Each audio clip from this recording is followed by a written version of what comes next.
عطا اللہ شاہ بخاری فرماتے ہیں کہ میں جیل میں تھا تو مجھے خیال آیا کہ میں قرآن مجید کا وہ ترجمہ پڑھنے کی سعادت حاصل کروں جو حضرت شاہ عبد القادر نے لکھا ہے۔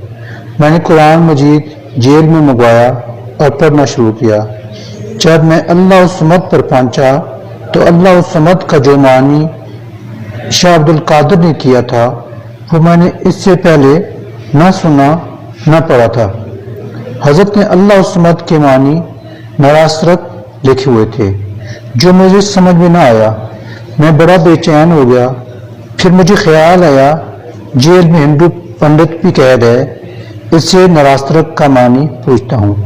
حضرت اللہ شاہ بخاری لکھتے ہیں میں اس پنڈت کے پاس گیا، اس سے ساری بات کی اور کہا کہ نراسترک کے کیا معنی ہے۔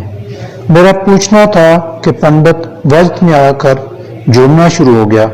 میں کافی پریشان ہو گیا۔ میں نے معنی پوچھا، اسے دیکھو کیا ہو گیا ہے۔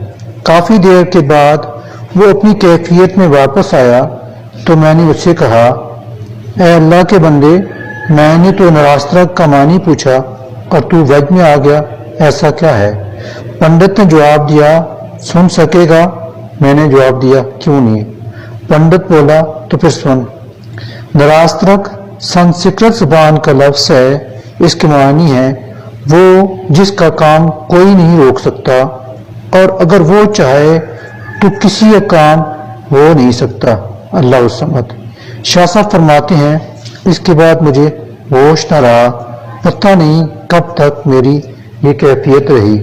قل هو اللہ احد اللہ الصمد لم یلد ولم یولد ولم یکن لہ کفوا احد۔